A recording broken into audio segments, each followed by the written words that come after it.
a dar inicio a este curso. Ya saben que ustedes aparecen en la orilla. Muy bien, entonces en esta diapositiva fue donde nos quedamos, que dice Proverbios 1:7. En el principio de la sabiduría es el temor de Jehová. Los insensatos desprecian la sabiduría y la enseñanza. Bien, esto nos está diciendo a nosotros, vamos a ir un poquito más atrás para ver a qué se refiere, cuál es el tema. Bueno, el tema comienza de esta forma. Pablo dice de los atributos que son transferibles de Dios hacia sus hijos, como amor, misericordia, justicia, rectitud y sabiduría. Estos atributos son los atributos de Dios, pero estos atributos son atributos, vamos a decir, aunque no son en general, vamos a decir que son atributos morales, que realmente no están todos como atributos morales, pero yo los llamo morales porque son los que pueden ser compartidos con su creación. Y esto lo hace Dios con el único fin de que pueda comunicarse con su creación a través de estos atributos, como es la justicia, la rectitud, la sabiduría, porque estos atributos no los tiene ningún ser que Dios haya creado. Las especies de ninguna especie, aunque sea pleonasmo, las especies que creó Dios, ninguna puede caminar sobre la justicia o la rectitud o la sabiduría. Ninguno, así fuera el animal más cercano a nosotros, ninguno puede tener justicia o rectitud o sabiduría. Entonces, ni misericordia, a lo mejor amor, pero del más simple, del más básico. Entonces, estos atributos Dios los pone a la disposición de su creación, pero hablando de la cúspide de su creación, que somos nosotros. La sabiduría es un atributo de Jehová que comparte con nosotros. O sea, aquí me faltó ponerle los seres humanos, que es la base del género humano para demostrar que somos hechura del cielo. Nosotros no somos sabios porque nacimos sabios, ni tampoco tenemos inteligencia porque tenemos neuronas. No, este es un atributo que Dios nos dio a nosotros para que podamos nosotros interconectarnos con nuestro Creador a través de estos atributos del cielo. Entonces, de eso es lo que estamos hablando. Proverbios 1:7, el principio de la sabiduría es el temor de Jehová. Los insensatos desprecian la sabiduría y la enseñanza. Insensatos, ya lo hemos platicado esto, insensatos quiere decir que les falta seso. Y esto no es en general para todos los seres humanos. Bueno, es está abierta para todos, solamente que no todos aceptan o quieren este atributo. Y este atributo, como dice aquí en Proverbios 1:7, el principio de la sabiduría es el temor de Jehová. Es decir, todos aquellos sabios, lo primero que tienen, ahora sí que pleonasmo, lo primero que tienen como principio es temor reverente a su creador. Los insensatos, los que les faltan esa sabiduría, desprecian la sabiduría y la enseñanza. No les interesa nada. Creen ser sabios su propia opinión. Y entonces esto hace que los sabios sean los más insensatos de la creación, hablando de la sabiduría descrita por el hombre, porque el hombre mismo se adjudica ser sabio y el principio de la sabiduría no lo conocen. Y entonces se hacen absolutamente insensatos. Proverbios 9:10, el temor de Jehová es el principio de la sabiduría y el conocimiento del Altísimo es la inteligencia. Si algo necesita el mundo es conocer a Jehová. Y esto solamente lo hacen los inteligentes, porque es a través de este principio, que es un atributo de nuestro Creador, podemos nosotros tener comunicación con nuestro Hacedor.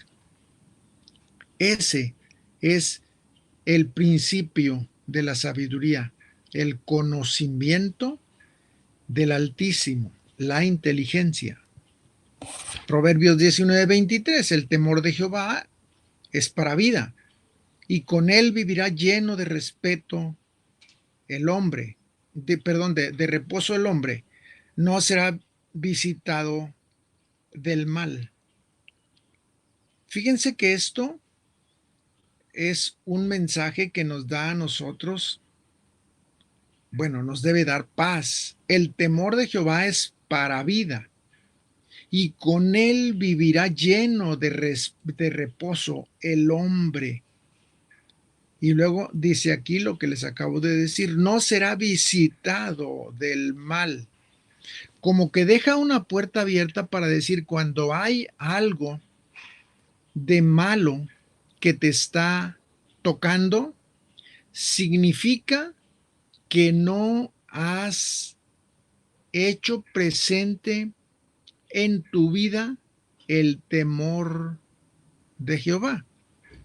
No quiere decir que Jehová tenga miedo, no, lo que significa es que tienes que temer de faltarle a tu rey, de faltarle a tu hacedor.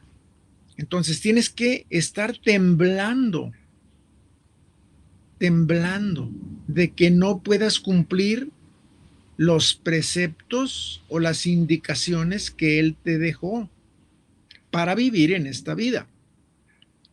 Entonces, esto no, lo deja abierto como para decir, no será visitado del mal todo aquel que tenga en su mente y en su corazón temor por vivir en correcta línea la vida que Jehová le ha marcado. Salmo 111:10. El principio de la sabiduría es el temor de Jehová. Buen entendimiento tienen todos los que practican sus mandamientos. Fíjense de dónde viene el entendimiento. El principio de la sabiduría es el temor de Jehová. Ya vieron que hay muchos versículos que comienzan así. El principio de la sabiduría es el temor de Jehová. Bueno, esto viene a ser la consecuencia de lo que sigue. Buen entendimiento tienen todos los que practican sus mandamientos. ¿Quieres comprender lo que hay en la Biblia, lo que está escrito, lo que dejó el Espíritu Santo marcado en las Escrituras? El principio es, ten temor, que lo que hagas, lo que digas, lo que pienses, lo que hables, sea aceptado por Jehová Dios. Porque entonces te conviertes en una persona que entiende todo lo que hay en las Escrituras. porque esto es una consecuencia de tener temor a Jehová. Llega el entendimiento cuando tú practicas sus mandamientos, sus decretos, sus principios, sus normas, sus estatutos, sus estándares. Recuérdalo siempre, la sabiduría es el distintivo de los seres humanos. Los seres humanos se distinguen por ser sabios. Todos los seres humanos son sabios. Se vuelven inútiles cuando olvidan a su creador. En ese momento pierden todo lo que es el atributo principal que distingue al ser humano. La sabiduría para el ser humano es como la corona para el rey. Dentro de todos los súbditos, de todos los del reino, el rey se distingue porque trae una corona de oro. Bueno, dentro de todos los sabios, dentro de todos los seres humanos, el sabio se distingue porque trae una corona que dice sabiduría. Es el distintivo, es lo que lo distingue, es lo que lo sobresale de todos los demás. Actuar en sabiduría es saber qué hacer para vivir y mantenernos en casa de nuestro rey. Voy a comunicarles otra vez de nuevo. Actuar en sabiduría es saber qué hacer para vivir y mantenernos en la casa de nuestro rey. Recuerden que él puede corrernos de su casa como lo hizo con Adán y Eva. Esto no es un riesgo para nosotros en el sentido de vida eterna, sino para que nosotros tengamos todo lo que en los planes Él tuvo desde la eternidad para nuestra vida. Actuar sabiamente es decidir seguir al rey. Aquí me faltó una R que vamos a ponerla de una vez porque si no, después la dejo. Entonces, actuar sabiamente es decidir seguir al rey. Bueno, los insensatos no son sabios porque andan siguiendo a otro rey que es el impostor, que es el blasfemo, que es el usurpador. Y los insensatos, aquellos que no tienen sabiduría, que son gente que les faltan los sesos, van tras ese rey.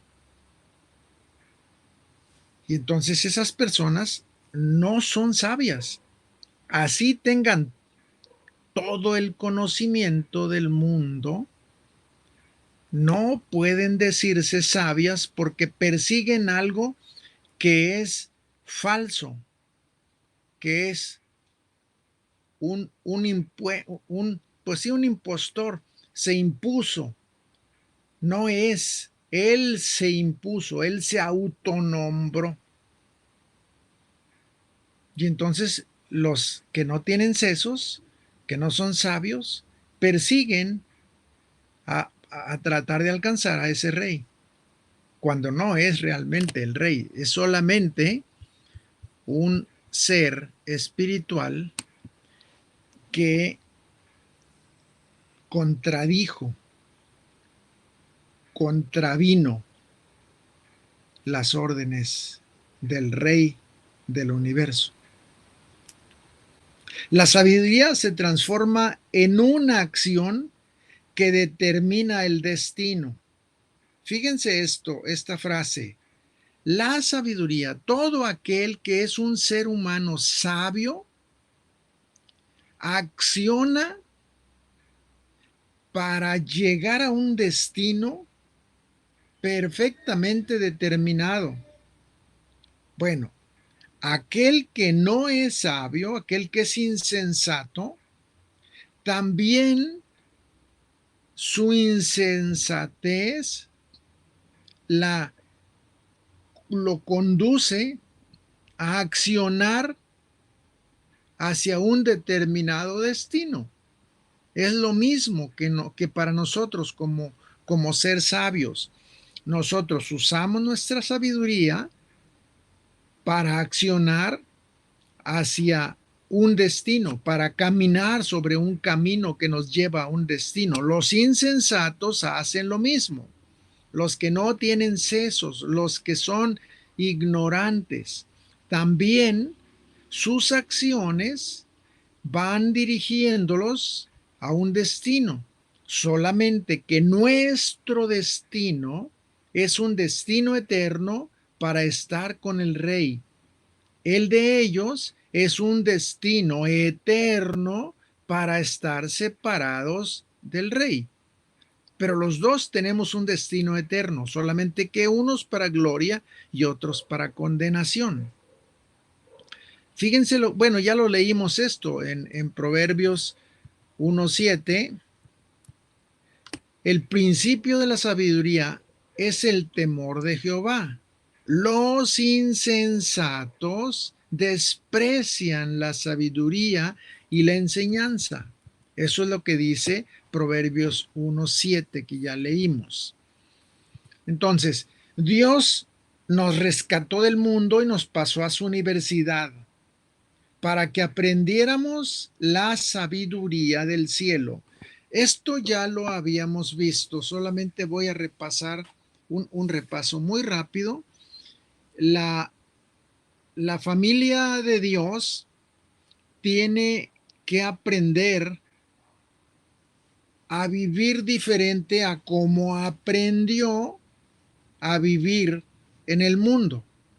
La forma en la que nosotros aprendimos, o quieren ponerlo de otro ángulo, la forma, el modelo de enseñanza que nosotros recibimos para vivir en el mundo no corresponde al modelo que deberíamos o vamos a usar para vivir en el palacio del rey. Eso lo tenemos que desechar. Todo lo que aprendimos, o voy a ponerlo en el ángulo que les dije, todo lo que nos enseñaron para vivir en el mundo, no lo debemos usar para vivir en el reino de los cielos. Aunque estemos viviendo ahora en la tierra, no importa, porque este reino de los cielos está instalado en la tierra desde hace más de 2000 años, cuando Jesucristo resucitó de la tumba. Ese reino, inmediatamente que Él resucita, nos lo pone en nuestras manos y nos enseña, nos aconseja, nos guía, nos dirige, nos ilumina para vivir como familia del Rey. Es por eso por lo que nosotros tenemos que estar atentos en los preceptos que Dios nos enseña, porque ese es el estándar para vivir como familia del Rey.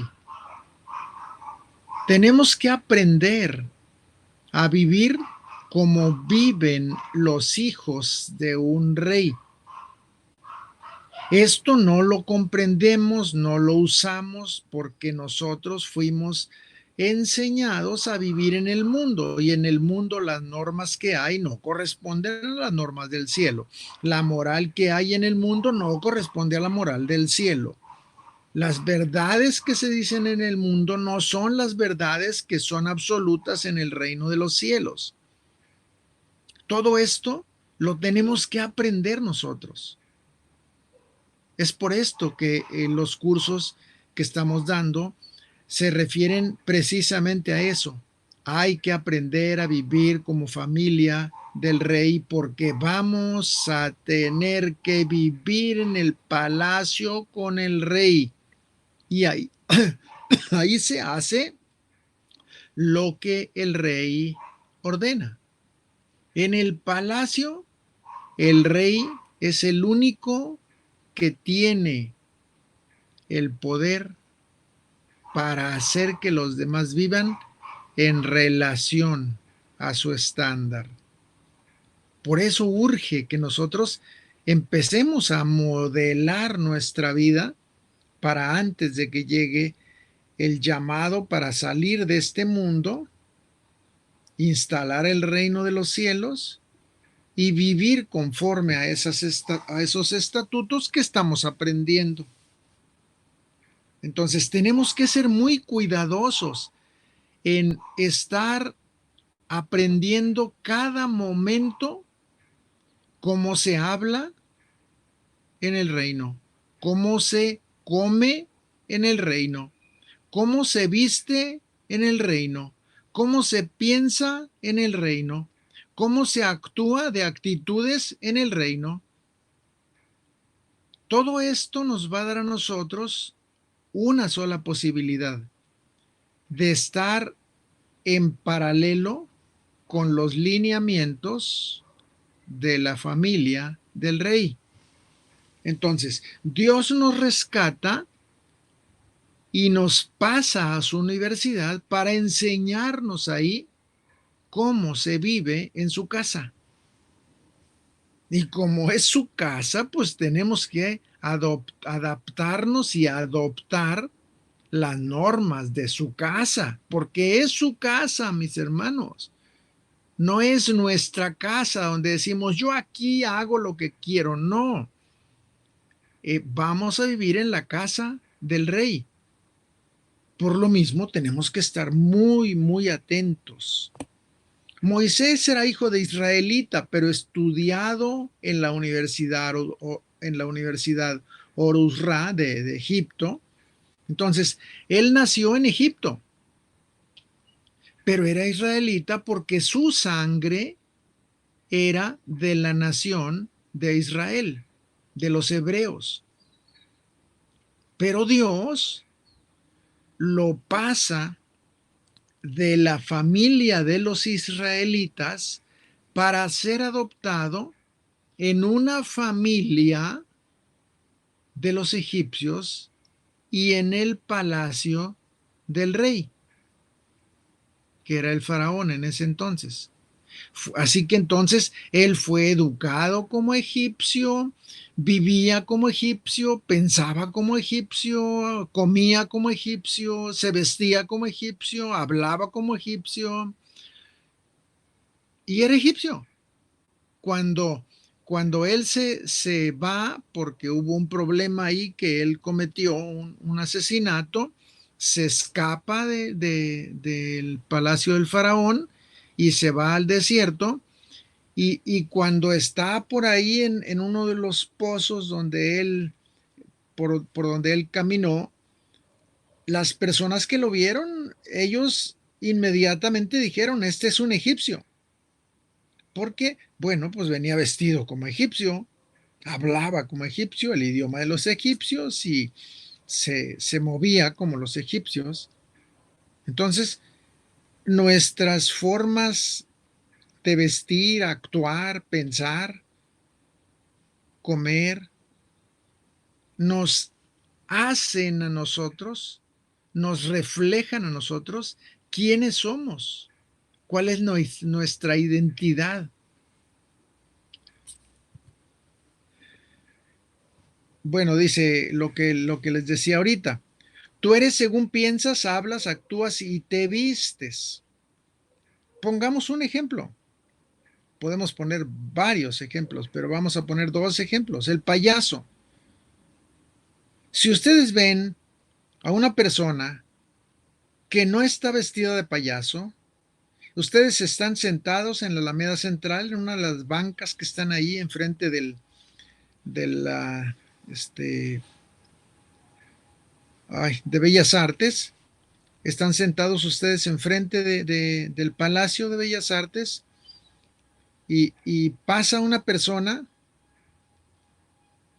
trajeada con corbata y zapatos bien boleaditos y bien peinado y bien rasurado y todo, y empieza a hacer payasadas. Ustedes inmediatamente que lo vean van a decir, qué ridículo, qué hombre tan ridículo, cómo vestido así se atreve a hacer esas payasadas. Bueno, pero es un payaso, solamente que trae un traje y trae una corbata, pero ese mismo va y se cambia, se arregla, se pinta de payaso y se pone enfrente, igual donde estaban ustedes ahí, y lo ven y se empiezan a reír y les gusta la forma en la que hace sus chistes.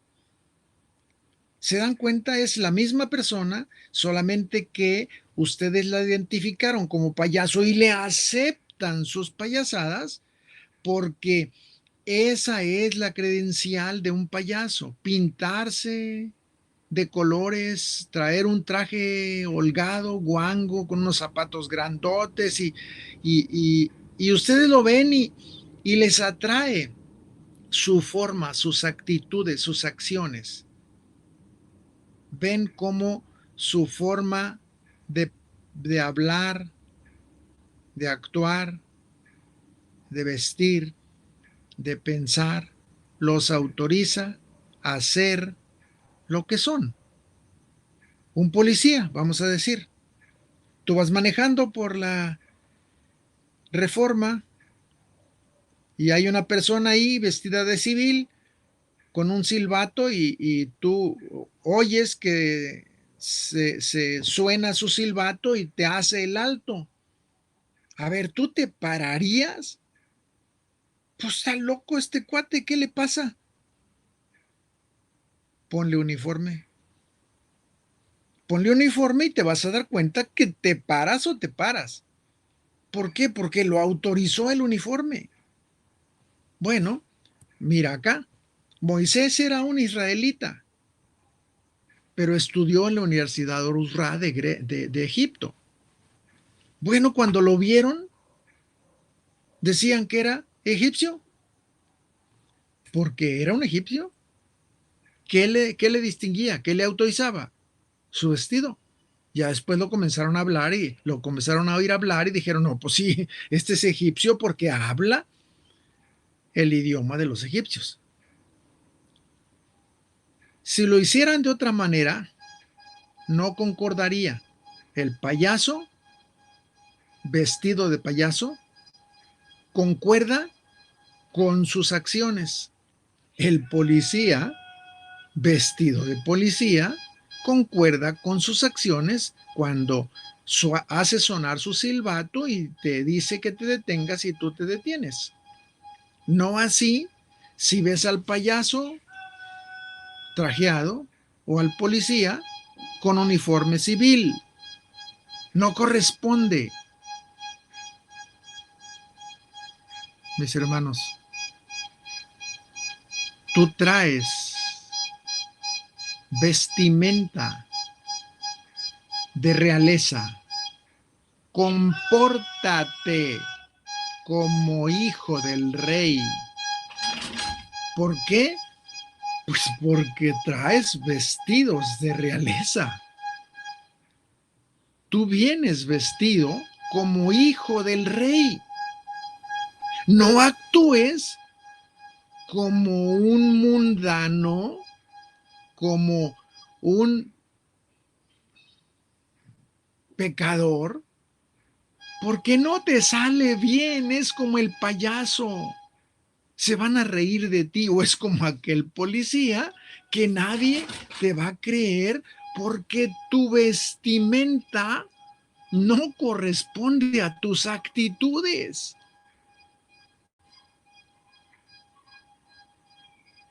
Actúa como te vistes, porque la gente va a exigirte que hables como los hijos del rey, que vivas como los hijos del rey, que actúes como los hijos del rey, que comas como los hijos del rey, que vivas como los hijos del rey, porque la gente que te vea va a exigir que tus actitudes, tus ropas y tus palabras coincidan con lo que eres.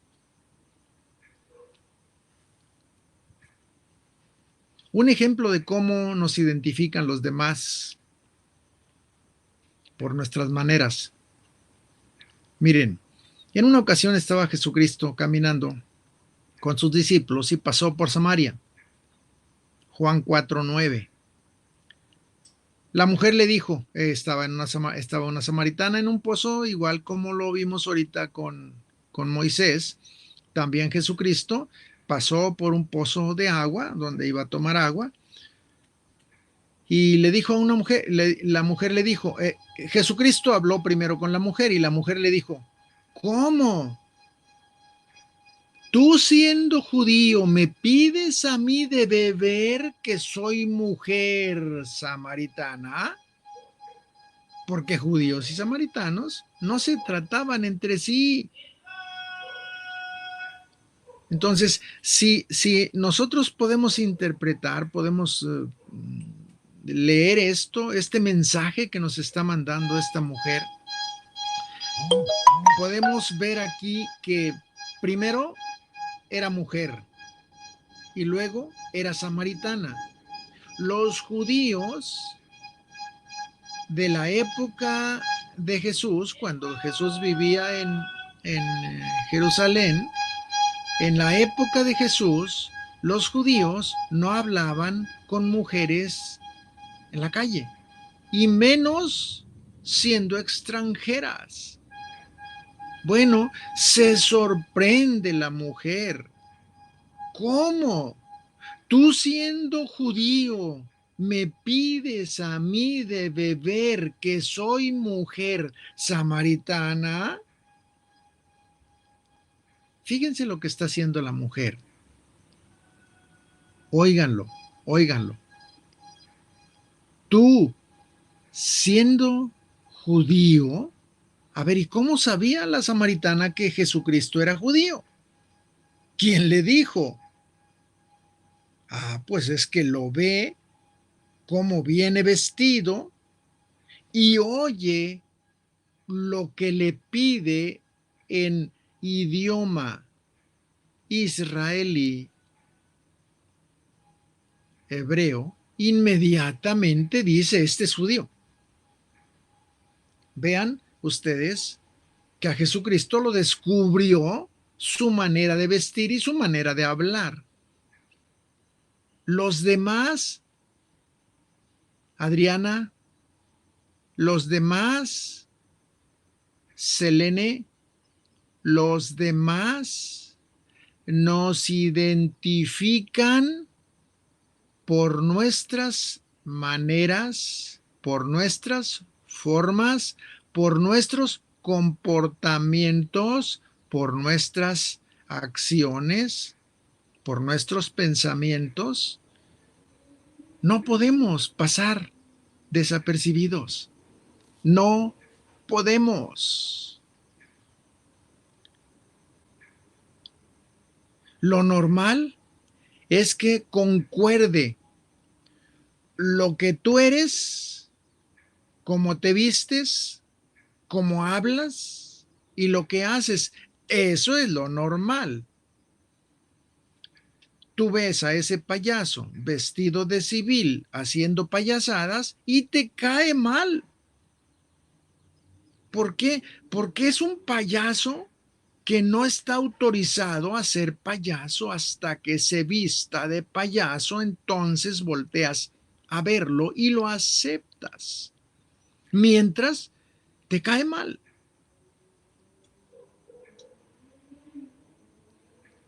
Así nos ve el mundo cuando nosotros traemos esta vestimenta que refleja la luz, que es blanca absolutamente, y nos ven hacer lo que hacen ellos, o nos ven decir lo que dicen ellos, o nos ven actuar como ellos actúan. Y dicen, qué mal te ves. O a lo mejor no te lo dicen, lo piensan y se agachan y se retiran de ti, porque no concuerda tu vestimenta con lo que estás haciendo. No vayas a pensar que pasas desapercibido cuando vives en el mundo. No, mi hermana, no, no. El mundo, si algo recrimina, más es a los cristianos por actuar como mundanos.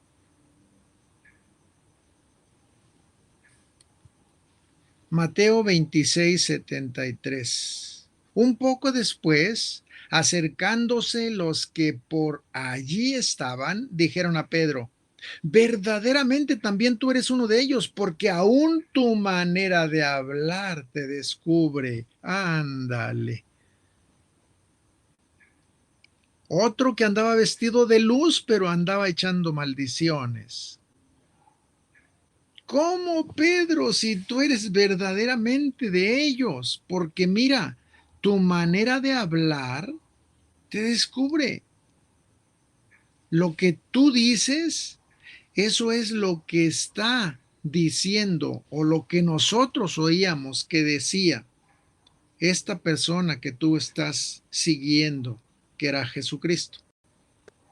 Lo descubrieron porque hablaba igual que los discípulos de Jesucristo. ¿Se dan cuenta? No podemos pasar desapercibidos. Ni siquiera se hagan el oxiso o la oxisa. No, el mundo sabe quién eres porque tú no puedes esconder a Jesucristo en tu rostro, en tu vida. No puedes. Es imposible. No puedes, aunque no lo digas. No te cuides que los demás no sepan que tú eres cristiano. No, ellos lo van a descubrir porque el Espíritu Santo mora en ti y van a exigir que cumplas los requisitos del cielo porque tu vestimenta lo exige así. Es pesado esto, es difícil esto, es inaceptable esto. Sí, duele mucho. Pero esto es verdad. Jueces 12, 5 y 6. Y los galaditas tomaron los vados del Jordán a los de Efraín, y aconteció que cuando decían los fugitivos de Efraín, quiero pasar, los de Galad les preguntaban, ¿eres tú Efrateo? Si él respondía, no, entonces le decían, ahora pues, di Shibolet. Y él decía, Shibolet, porque no podía pronunciar correctamente. Entonces le echaban mano y lo degollaban junto al vado del Jordán. Y murieron entonces de los de Efraín 42,000. ¿Ya oyeron? ¿Por qué los descubrían? Por su manera de hablar. Por su manera de hablar. El trato de Dios con sus hijos. Nos trata como papá. Dios nos trata como sus hijos. Nosotros somos sus hijos. Y nosotros recibimos el trato de Jehová Dios como nuestro Padre para hacer los cambios que Él decidió desde la eternidad hacer para meternos en su palacio, como les dije ahorita. Tiene que educarnos para vivir en un palacio.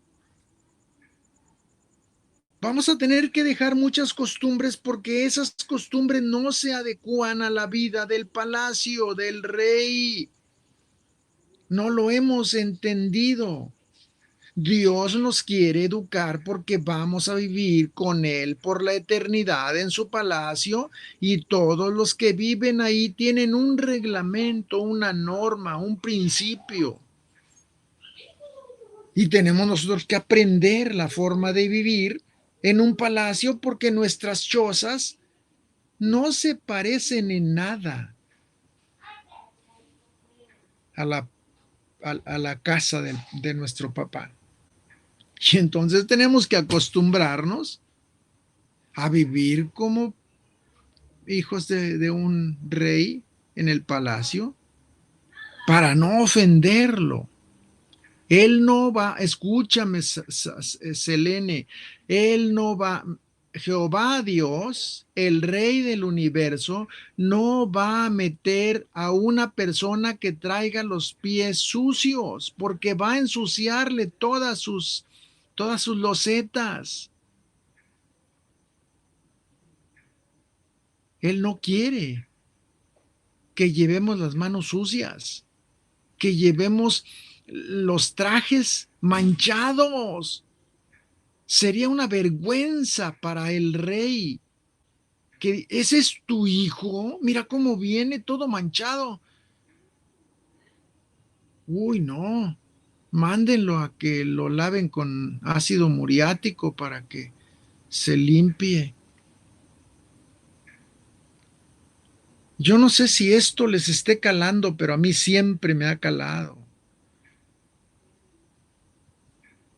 Dios ha decidido limpiarnos de los modelos de vivir del mundo. Él tiene que hacer arreglos a nuestra vida. Y alguno dirá, ay, qué exagerado Dios, es su casa, es su casa. Y Él pone sus normas porque es su casa. Nada más por eso. Ahora, nosotros decimos, no, pues si me quiere así, bien, y si no, no vas a entrar, no vas a entrar.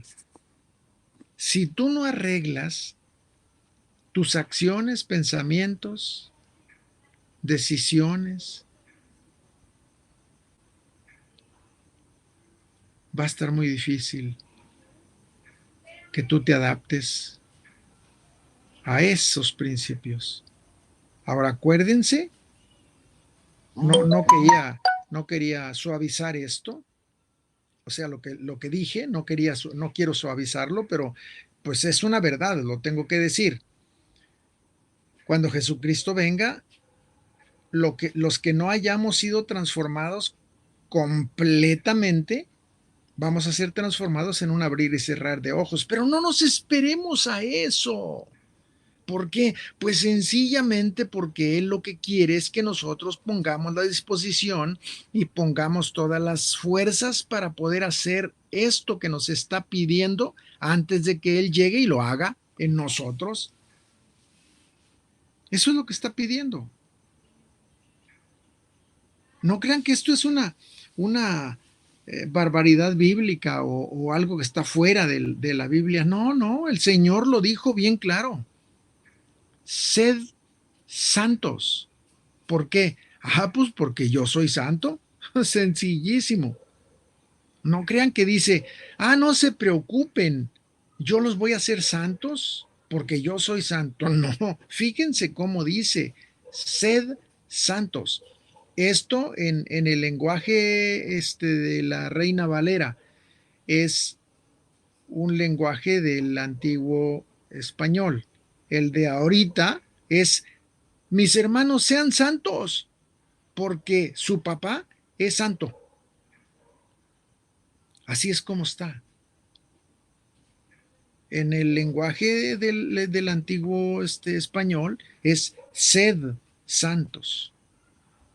Nuestro lenguaje de ahora es sean santos. Es una orden. Es una orden. Se llama eh, el tiempo, se llama imperativo. no es un indicativo. El indicativo, bueno, a ver quiénes pueden ser santos. Ahí vayan haciendo. No, no dice así. El indicativo es así. Pero el imperativo es, hey, hijos, sean santos, porque yo soy santo. No dice, yo lo voy a poner aquí, pero no dice, no me vayan a avergonzar. Yo lo pongo aquí y digo, hijos, sean santos, no me avergüencen. Los demás los van a ver, que son mis hijos. ¿Y qué van a decir el mundo? El mundo no va a poder voltear a ver al reino porque ustedes están reflejando un modelo de vivir diferente a lo que se vive en el reino y se están pareciendo más a vivir en el mundo que el modelo que yo quiero que ustedes aprendan. Es pesado, mis hermanos. Sí, ya lo sé. El mundo forma a sus hijos para que vivan por la eternidad en el infierno. Ese es el modelo del mundo. Y así lo están haciendo. Definamos algunas palabras que vamos a necesitar. Diccionario, salvar. Liberar a una persona de un peligro o de una amenaza. Salvar, liberar a una persona de un problema grave. Salvar en el diccionario, liberar a una persona de una situación difícil o comprometida. Eso es lo que dice el diccionario de la lengua española. Redimir, conseguir la libertad de una persona o sacarla de la esclavitud mediante el pago de un precio. Conseguir la libertad mediante el pago de un precio. Cuando Dios redime a alguien, siempre le dice para qué lo redimió. Siempre, siempre. Todas las veces que ustedes encuentren en la Biblia que Dios se enfrenta con un hombre y lo paga el precio, siempre le va a decir para qué lo liberó, para qué lo redimió, para qué pagó el precio de su esclavitud y lo deja en libertad. La redención tiene siempre un de y va a un para. Redimido de la esclavitud para, y aquí es donde viene la consecuencia o el redimidos para algo. Es la acción que va a sucederse después de la redención. Viene el te redimí para. Eso es importante que lo comprendamos porque vamos a entrar a lo que corresponde a los hijos de Israel cuando fueron liberados de la esclavitud en Egipto y trasladados después pasando el Mar Rojo. Dios redime a sus hijos de la autoridad y el poder de la ley. La razón, porque nadie podía cumplirla. Nadie ha podido cumplir las normas de la ley, los preceptos de la ley en plenitud. ¿Por qué? Vean por qué. Porque nadie puede cumplirla. Nadie puede cumplirla. ¿Qué quiere decir con esto? ¿No tenemos la capacidad nosotros de someternos a la ley? No, no. ¿Por qué? Pues es muy sencillo. Porque nada más pones en el universo una ley y hay miles de millones de personas tratando de romper la ley. ¿Por qué? Porque si no hubiera estado esa ley, nadie hubiera volteado a romperla, puesto que no se sabía qué tenía que hacerse o qué no hacerse. Pero en el momento que pones la ley, en ese momento todas las personas voltean a verla, para dejar de cumplirla. Así es el hombre. Mira, voltea al Edén. ¿Cuántos árboles había en el Edén? Millones de árboles había, pero Jehová Dios le dijo a Adán, solo que de este que está en el centro no comas. Todos los demás son para comer. Este no puedes. ¿Qué creen que hizo Adán? Volteó a verlo. Oye, Adán, tenías 10 millones de árboles y ¿por qué volteas al que no, al que debía no comer? Ay, Adán. No, ese fue el veneno que inyectó Satanás en la vida del hombre. Y de aquí en adelante, de ahí en adelante, desde el Edén para acá, nadie ha podido cumplir la ley porque todos volteamos a romper la ley. No importa que sean mexicanos, no importa que sean norteamericanos, no importa que sean cubanos, no importa que sean de la nacionalidad que sean, todos tenemos ese defecto. No hay capacidad en el ser humano para poder obedecer al 100%. No hay. ¿Es una desgracia? Sí, es la desgracia que sembró en el jardín del Edén, en el corazón de la primer pareja, la víbora. Continuemos con los temas del programa. Seguimos acuérdense que estuvimos analizando, vamos a regresarnos para poderles decir, bueno, lo vamos a dejar aquí. Miren, este tema, que es un tema que nos va a tocar el próximo miércoles, no vamos a entrar aquí porque es un tema bastante amplio. Lo tengo compactado, pero de todas maneras son muchas cosas que hay que ver. Entonces, hasta aquí lo dejamos. Este tema, aquí es donde vamos nosotros a iniciar. Acuérdense, los dos pactos. Es la diapositiva. La diapositiva 115. Bueno, entonces aquí nos vamos a quedar. Vamos a salirnos de compartir para dejar abierta la plataforma y poder analizarlo. Entonces, esta diapositiva nos va a llevar el próximo miércoles a analizar todo lo que son los dos pactos. Ese pacto que ya conocemos nosotros, que es el pacto de la ley en Moisés, y el otro pacto, que es el pacto de la gracia en Cristo Jesús. Los dos se firmaron, Selene, los dos se firmaron en un monte. Moisés, Jehová Dios en Moisés, firmó el pacto de la ley en el monte Sinaí. Y en el monte Calvario, que es el monte de la calavera, ahí firmó Jesucristo con su pueblo igual un pacto de gracia. El pacto de Moisés era para muerte, porque si todo aquel que conocía la ley no la cumplía, era condenado a muerte. Bueno, el pacto de Jesucristo en el monte Sinaí es un pacto de gracia. Este es un pacto para vida eterna.